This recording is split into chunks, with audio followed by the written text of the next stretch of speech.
দুর্নীতির ব্যাপারটা আসলে আমি বলতে চাই না। আমার যে প্রশ্ন হলো যে নির্বাচন কমিশনার নির্বাচন ঘোষণা করছে, এই নির্বাচনটা আমি আশা করি সুষ্ঠু হবে। আগে পরে কি হয়েছে আমরা চাই যে আমরা শাহাবুদ্দিন সাহেবের নির্বাচনের পরে আমি আর ভোট দিতে পারি নাই।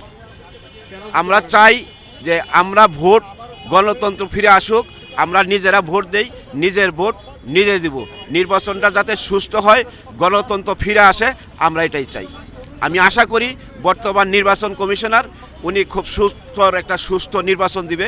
নির্বাচন কমিশনার যে ভাষণ দিয়েছে, আমি যে জাতির উদ্দেশ্যে ভাষণ দিয়েছে আমরা যা শুনেছি, আমরা খুবই খুশি যে নির্বাচনটা যাতে সুষ্ঠু এবং সুন্দর হয়, আমরা এটাই ফিরে চাই, দেশে গণতন্ত্র ফিরে আসুক।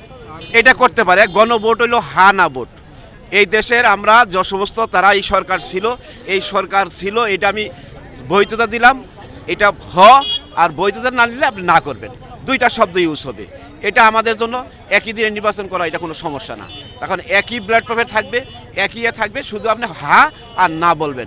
এটা মাঝে মাঝে যখন এই বাংলাদেশ যখন বিভিন্ন ধরনের সংকটে পড়ছে, এই সংকটের থেকে উত্তোলন করার জন্য এই ধরনের ভোট অনেকবারই হয়েছে।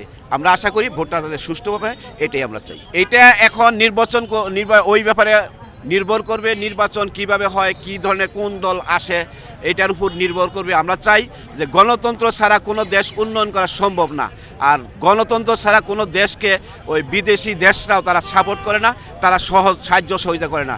আমরা চাই গণতন্ত্রের মাধ্যমে দেশে উন্নয়ন ফিরে আসুক, এটাই আমাদের প্রত্যাশা। হ্যাঁ, এটার জন্য আমরা তাদেরকে সুবাদ জানাই। নির্বাচন কমিশনার যে প্রবাসীদের ভোটের ব্যবস্থা করেছে, এটা অনেক বছর চেষ্টা হয়েছে, প্রবাসীরা ভোট দিতে পারে নাই, এটা আমরা তাদেরকে সুবাদ জানাই, যে ধন্যবাদ জানাই। এটা খুব সুন্দর একটা কাজ করে।